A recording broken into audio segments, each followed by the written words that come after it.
యోగాతో బరువు తగ్గటం సులభం కేవలం 21 రోజుల్లో.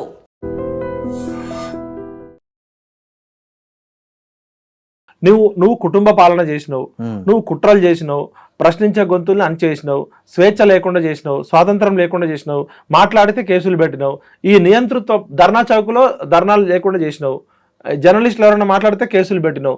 అందుకనే కదా నీకు ఇలా ఇప్పుడు ఒక తెలంగాణ బాహుబలి లాగా ఉన్న కేసీఆర్ ఫామ్ హౌస్ లో పోయి బిచ్చల దేవుడు లాగా ఫామ్ హౌస్ కి ఎందుకు బందీ అయ్యిండు? ఇలా ఎందుకు బయటకు రాలేకపోతున్నాడు? కన్న కూతురుని కన్న కొడుకుని సొంత మేనల్లుడిని సడ్డకుడు కొడుకుని కూడా కంట్రోల్ చేయలేని కేసీఆర్ ఏ విధంగా నాయకుడు అవుతాడు? ఉత్తరప్రదేశ్ లో ఉన్న వాళ్ళకి పంజాబ్ లో ఉన్న వాళ్ళకి పోయి ఫ్లైట్లు విమానాలు వేసుకొని పోయి ఇంకా తెలంగాణ రాష్ట్రాన్ని దోచుకుని సరిపోక భారత రాష్ట్ర సమితిని పెట్టుకొని అన్ని రాష్ట్రాలకు వీళ్ళు డబ్బులు పంపించారు కదా. భారతదేశంలో ఉన్న అన్ని ఎంపీ సీట్లకి ఫండింగ్ చేస్తా అని కేసీఆర్ గారు మన రాజ్దీప్ సర్దేశాయ్తో చెప్పిండు కదా. అంటే అంత డబ్బు ఎక్కడి నుంచి వచ్చింది? వీళ్ళు ఏమన్నా ఎలాంటి మాస్కులా, ఇన్ఫోసిస్ నారాయణమూర్తిలా సాఫ్ట్వేర్లు కనిపెట్టిర్రా, రాకెట్లు కనిపెట్టిర్రా?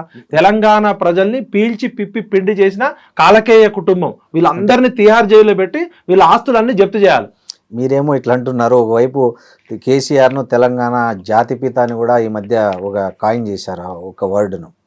మరి మీరు ఇన్ని లోపాలు చూపిస్తున్న కేసీఆర్ను ఇంకోవైపు నుంచి తెలంగాణ జాతిపిత అని పరిస్థితి ఎందుకు వచ్చింది? ఇప్పుడు రాజు పక్కన బానిసలు ఎప్పుడు భజన చేస్తుంటారు. ఆ భజన గాళ్ళకి ఏంటంటే నెల జీతాలు ఇస్తారు, వాళ్ళు తినడానికి తిండి, కుక్కకు బిస్కెట్ వేసినాక వాళ్ళు తిన్నాక ఎంగిలి మెతుకులు కుక్క బొక్కలు వేస్తారు. అట్లాంటి బానిసలు ఎప్పుడు డప్పు కొడుతూనే ఉంటారు. ప్రజలు ఏమనుకుంటున్నారు? ఇలా మీరు పోయి ఒక సర్వే చేయండి, కేసీఆర్ కుటుంబం గురించి కానీ కేసీఆర్ గురించి ప్రజలు ఏమనుకుంటున్నారో ఒకసారి మీరు సర్వే చేయండి. వీళ్ళ గతంలో 2001లో ఆస్తులేంది, వీళ్ళు ఏమైనా 100 ఎకరాలు అమ్మిర్రా, వీళ్ళ ఇంట్లో బంగారం అమ్మిర్రా, వీళ్ళ ఇంట్లో ఎవరైనా చచ్చిర్రా, వీళ్ళు ఎవరైనా జైలుకు పోయారా? కేసీఆర్ కుటుంబం మొత్తంలో వారం రోజులకు మించి జైల్లో ఉన్నాడు ఎవరు లేడు. ఏదో ఖమ్మం జైల్లో ఒక రోజు కేసీఆర్ గారు 2 రోజులు పెట్టగానే దీక్ష చేసి ఆయన చావు నోట్లోకి పోయి వచ్చాక కదా తెలంగాణ వచ్చింది. అంటే చావు నోట్లోకి పోయినోడు ఎవడన్నా వచ్చే సంజీవని ఏమైనా మింగిండి ఆయన? ఇవన్నీ డ్రామాలండి. పిల్లలు చచ్చిపోయారు కదా, ఆయన చావు నోట్లోకి పోయి వచ్చి బయటకు వచ్చి 2 సార్లు ముఖ్యమంత్రి అయ్యిండు, లక్షల కోట్లు సంపాదించుకుంటూ. మరి చచ్చిపోయిన 1200 మంది గొప్పోళ్ళ, చావు నోట్లో తలబెట్టినోడు గొప్పోడా? ఇప్పుడు మీరు కేసీఆర్ 10 ఏళ్ల పాలన చూశారు, ప్రస్తుతం రేవంత్ రెడ్డి 1.5 సంవత్సరం పాలన. ఇద్దరిలో ఏమన్నా వ్యత్యాసం ఉందా, లేకపోతే ఏంటి, ఏమంటారు ఇద్దరు? ఇప్పుడు కేసీఆర్ గారు అధికారం చేపట్టినప్పుడు 2014లో తెలంగాణ ధనిక రాష్ట్రం. కేసీఆర్ గారు 2024లో రేవంత్ రెడ్డి గారికి చేతికి ఇచ్చేటప్పుడు తెలంగాణ అప్పుల కుప్పైంది.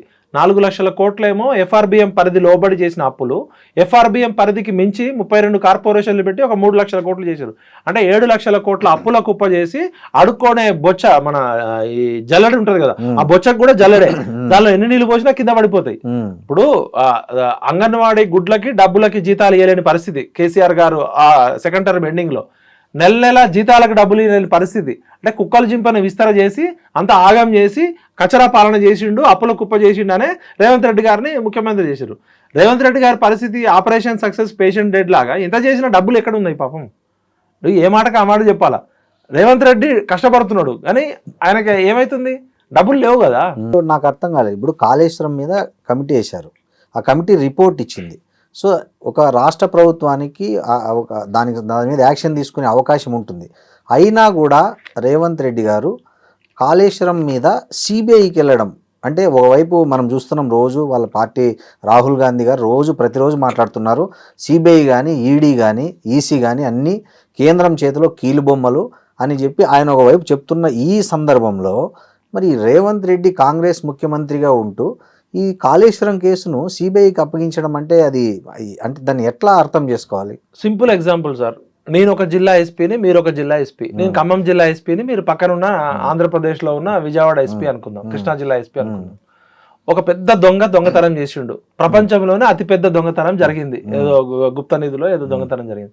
నేను రోజు ప్రెస్ మీట్ పెట్టి చెప్తున్నా, ఆ దొంగ నిన్న రాత్రి అక్కడ కనబడ్డాడు మా ఖమ్మం జిల్లా అడవుల్లో. 7 అడుగులు ఉన్నాడు, ఇంత లావు ఉన్నాడు, ఇట్లున్నాడు, మొత్తం ఆయిల్ పూసుకున్నాడు.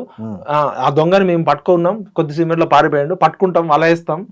ఆయన గాల్లో ఎగురుతున్నాడు, నీటిలో తేలుతున్నాడు, మామూలు దొంగ కాదు, అరవీర భయంకరమైన దొంగ అని రోజు ప్రెస్ మీట్ పెడుతున్నా. ఇప్పటికే 2 డిమాండ్ చేశారు, డిమాండ్ చేశారు, బండి సంజయ్ గారు డిమాండ్ చేశారు, కిషన్ రెడ్డి గారు డిమాండ్ చేశారు. ఆల్రెడీ మీ దగ్గర నేషనల్ డ్యామ్ సేఫ్టీ అథారిటీ ఇచ్చిన రిపోర్ట్ ఉంది. విజిలెన్స్ కమిషన్ ఇచ్చిన రిపోర్ట్ ఉంది, అనేక ఆరోపణలు ఉన్నాయి. నిన్న స్వయంగా కేసీఆర్ గారి కూతురే కాళేశ్వరంలో అవినీతి జరిగింది, ఈ అవినీతి అంతా మా దొంగ బావ మా కొంగ బావ తన్నీరు హరీష్ రావు చేసిండు అని చెప్తుంది. మా సంతోష్ రావు హరీష్ రావు ఇద్దరు పేర్లు చెప్పింది. మీరు ఇమీడియట్ గా కవిత గారిని ఇంట్రాగేషన్ కి పిలవండి, హరీష్ రావుకి అన్ను నోటీసులు ఇవ్వండి, సంతోష్ రావుకి నోటీసులు ఇవ్వండి. మీరు దయచేసి హోమ్ మినిస్టర్ అమిత్ షా గారిని, బండి సంజయ్ గారిని, కిషన్ రెడ్డి గారిని చేతులు ఎత్తి మొక్కుతున్నా. అమిత్ షా గారు చెప్పారు కల్వకుంట్ల కుటుంబం మొత్తం లక్షల కోట్లకు అవినీతి చేస్తారని, రాహుల్ గాంధీ గారు చెప్పారు. మరి ఇన్ని ప్రూఫ్స్ ఉన్నాక ఇంకా మీరు ఎందుకు తాత్సారం చేస్తారు? గతంలో ఉన్న సిబిఐ సహారా కేసు క్లోజ్ అయిందా? దానిలో కేసీఆర్ గారు నిర్దోష దోష కూడా చెప్పట్లే కదా. ఇప్పుడు 2014లో సిబిఐ ఎంక్వైరీ చేసింది, ఇప్పుడు 11 సంవత్సరాలు అవుతుంది. అంటే సిబిఐకి వచ్చింది ఇప్పటికే 8,000 కేసులు పెండింగ్ ఉన్నాయి అంటున్నారు. మరి కేసు ఎప్పుడు తేలుతుంది? కేసీఆర్ బతుకున్నప్పుడు తేలుతుందా? రిటైర్డ్ ఇంజనీర్లు బతుకున్నప్పుడు తేలుతుందా? లేకపోతే కేసీఆర్ మనవడు వచ్చేదాకా తేలుతుందా? దయచేసి అమిత్ షా గారు ఇమీడియట్ గా ఫాస్ట్ ట్రాక్ కోర్టు పెట్టండి. లేకపోతే బీజేపీ కూడా ఇలా రేవంత్ రెడ్డి మారి మీద అనుమానం వచ్చేసింది, బీజేపీ కూడా కలిసే ఉన్నది అనుకుంటాం. ఇప్పుడు ఒక విచిత్రమైన ఆరోపణలు జరుగుతున్నాయి ఈ తెలంగాణ 3 పార్టీల్లో. బీఆర్ఎస్ ఏమంటుందంటే కాంగ్రెస్ బీజేపీ కుమ్మక్కైంది, అందుకే రేవంత్ రెడ్డి దాన్ని సిబిఐకి ఇచ్చాడు కాబట్టి క్లియర్గా తెలిసిపోతుంది కాంగ్రెస్ బీజేపీ కుమ్మక్కైందని బీఆర్ఎస్ అంటుంది.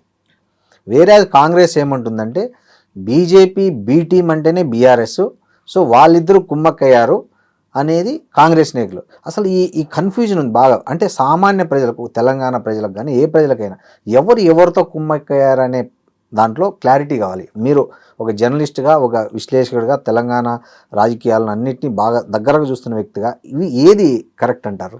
ఇప్పుడు ఇవాళ రాజకీయ పార్టీలన్నీ చెప్పేది ఒకటి, చేసేది ఒకటి. సిద్ధాంతాలేమో ప్రజల కోసం, రాద్ధాంతం అంతా ధనం కోసం. ధనం మూలం ఇదం జగత్తు. ఇలా మెగా కృష్ణారెడ్డి ఇంటి ముందు బానిసల్లాగా, అటెండర్ లాగా తిరిగే రాజకీయ నాయకులు ఎవరో మనకు తెలుసు. మెగా కృష్ణారెడ్డి గారి ఇసరే ఎంగిలి మెతుకుల కోసం అన్ని రాజకీయ పార్టీలు కక్కుర్తి పడుతున్నాయి. దీన్ని బట్టి 3 పార్టీలు పొద్దునేమో ప్రెస్ మీట్లలో, టీవీ ఛానళ్లలో, అసెంబ్లీలో తిట్టుకుంటాయి. సాయంత్రం కాగానే ముగ్గురు కలిసి మందు విందు చిందు వేసుకుంటూ మెగా కృష్ణారెడ్డి ఇచ్చే సూట్ కేసుల కోసం ఆగబడతాయి. అంటే వెన్నెముక లేని నాయకులని అర్థమవుతుంది. మరి మెగా కృష్ణారెడ్డి పేరు ఎందుకు రావట్లే? ఏ పార్టీ అధికారంలోకి వచ్చినా మెగా కృష్ణారెడ్డి లేకపోతే కొంతమంది కాంట్రాక్టర్ల పేర్లు మాత్రం రావు. ఇప్పుడు రాజకీయ నాయకులే ఇంత కరప్షన్ చేస్తే, రాజకీయ నాయకులకి కరప్షన్ ఇచ్చినోడు, డబ్బులు ఇచ్చినోడు, లంచాలు ఇచ్చినోడు వాడెంత కరప్షన్ చేస్తాడు? కింది లెవెల్లో ఒక మామూలు ఇంజనీర్ 400 కోట్లు, 200 కోట్లు, 1000 కోట్లు దొరికితే కేసీఆర్ ఎంత తిన్నాడు, హరీష్ రావు ఎంత తిన్నాడు, స్మితా సబ్రవాల్ ఎంత తిన్నాడు, రజత్ కుమార్ ఎంత తిన్నారు, సంతోష్ రావు ఎంత తిన్నాడు, కేటీఆర్ ఎంత తిన్నాడు, మెగా కృష్ణారెడ్డి ఎంత తిన్నాడు? ఈ కవితనే నిన్న చెప్పారు కదా, మెగా శ్రీనివాస్ రెడ్డి 750 విల్లాలు కడుతున్నాడు అని. నేను ఏమంటున్నా అంటే, సార్ వీళ్ళందరూ కూడా గొంగట్లో కూర్చొని ఎంటికలు ఏరుకుంటున్నారు. అన్ని రాజకీయ మంచోళ్ళు తక్కువ ఉన్నారు. వీళ్ళంతా ఒక ఎమ్మెల్యే గెలవాలంటే 100 కోట్లు, ఒక ఎంపీ గెలవాలంటే 1000 కోట్లు ఖర్చు పెట్టాలని చెప్పి జనం సొమ్ముని పీతిరి గద్దల్లాగా తింటున్నారు, పందికొక్కుల్లాగా తింటున్నారు. కాబట్టి దయచేసి తెలంగాణ ప్రజలారా, ఏ రాజకీయ నాయకుడు వెనకాల ఎవరున్నారో, ఏ రాజకీయ నాయకులను ఎవరు ఆడిస్తున్నారో మనం తెలుసుకోవాలి. బీజేపీ పార్టీ ఏ కేసు ఇచ్చినా కూడా వాషింగ్ పౌడర్ నిర్మా అని అంటదని ఇలా జనంకి తెలుసు. సిబిఐ ఎవరి చేతిలో ఉంది, ఈడీ ఎవరి చేతిలో ఉంది, ఇంటెలిజెన్స్ ఐటీ ఎవరి చేతిలో ఉంది. ఇవన్నీ కూడా నేను ఏమంటున్నా అంటే, రాజకీయ నాయకులు చెప్పేది ఒకటి, చేసేది ఒకటి. ఈ స్వతంత్ర భారతదేశ చరిత్రలో 78 సంవత్సరాలు అవుతుంది కదా, ఏ రాజకీయ నాయకుడు అన్న జైల్లో పెట్టి ఆస్తులు జప్తు చేసిన కేసులు ఎన్ని? ఇంతవరకు 1,00,000 కేసులలో 1-2 ఇప్పుడు రాజకీయ నాయకులు ఎట్లయిపోయారు కూడా ఎట్లా అంటే, ఈ బడుగు బలహీన వర్గాలు తక్కువ సంఖ్య అంటే బలం లేని వాళ్ళని, సిబు సోరెన్ ఇట్లాంటి వాళ్ళని తప్ప ఈ పెద్ద వాళ్ళని సింపుల్ సార్. రాజకీయ నాయకులు ఎట్లుంటదంటే, మీరు అధికారంలో ఉన్నప్పుడు మీరు అరెస్టులు చేస్తారు, కేసులు ఏం తీసుకోరు. మేము అధికారంలో ఉన్నప్పుడు మీ మీద ఆరోపణలు చేస్తాం కానీ కేసులు పెట్టాం.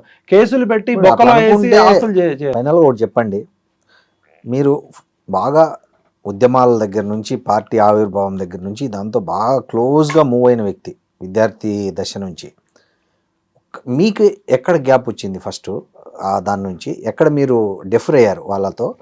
2, మీరు మనం ఇంతసేపు మాట్లాడుకున్న ఈ రాజకీయాల పరిస్థితుల్లో తెలంగాణ ప్రజల ముందున్న ఆప్షన్ ఏంటి? ఇప్పుడు ఈ దీనికి మీరేం చెప్తారు? మేము రాజకీయ పార్టీలలో లేము, తెలంగాణ ఉద్యమం కోసమే వచ్చినాం.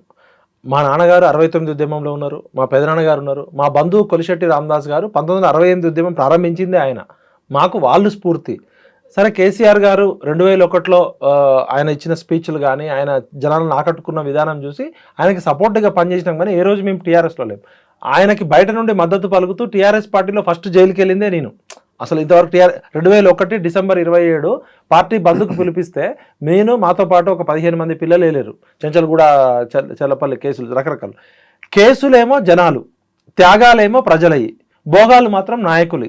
తెలంగాణ సమాజం తన వ్యక్తిత్వానికి, తన అస్మితకి, తన ఆత్మగౌరవానికి తగిన రాజకీయ నాయకులను ఎంచుకోవడంలో పదే పదే విఫలమవుతుంది. ఇది మొత్తం తెలంగాణ సమాజం యొక్క ఫెయిల్యూర్. మేధావులు, రచయితలు, కవులు, కళాకారులారా ఇప్పటికైనా మేలుకోండి. మన ప్రజలేమో ప్రాణాలను త్యాగం చేస్తున్నారు, జీవితాలను త్యాగం చేస్తున్నారు. కృతజ్ఞత కూడా లేదా? వాళ్ళేమి ఎమ్మెల్యే సీట్లు అడగలే, ఎంపీ సీట్లు అడగలే, మంత్రి పదవులు అడగలే, కవితలాగా ఆస్తుల వాటాలు అడగలే. కవితకి కళ్ళెమ్మటి నీళ్ళు వస్తే తెలంగాణ మొత్తం కళ్ళెమ్మటి నీళ్ళు వచ్చినట్టు ఈ అమరవీరుల కుటుంబాల జీవితాలు అడ్రస్ లేవు. శ్రీకాంతాచారి తల్లికి ఇంతవరకు న్యాయం జరగలే, కానిస్టేబుల్ కిష్టయ్య కూతురు పిలవలే. ఇట్లా చచ్చిపోయిన వాళ్ళు అందరూ చాలా మంది ఉన్నారు కదా. ఉద్యమమే శ్వాసగా, ఉద్యమమే జీవితంగా కొన్ని వేల మంది తెలంగాణ పిచ్చోళ్ళు అయ్యారు కదా. మీ పార్టీ అకౌంట్లో ఉన్న 1500 కోట్లలో ఇవాళ ఉద్యమకారులకు గుర్తించి గౌరవించుకునే శక్తి మీకు లేదు. అప్పుడంటే డబ్బులు లేవు. ఇప్పుడు మీ అందరి దగ్గర, ఒక్కొక్కరి దగ్గర 100,000 కోట్లు ఉన్నాయి కదా. పెనం మించి పొయ్యిలో పడ్డట్టు అయింది. తెలంగాణ అనే ఒక సెంటిమెంట్ని అడ్డం పెట్టుకొని తెలంగాణ ప్రజలను రెచ్చగొట్టి బంగారు తెలంగాణ అనే ముసుగులో బంగారు కల్వకుంట్ల కుటుంబం ఏర్పడ్డది. వీళ్ళని ఇప్పటికైనా, వీళ్ళంతా కూడా చెట్టు మీద కొంగలే, దోచుకునే దొంగలే వీళ్ళంతా కూడా. Thank you.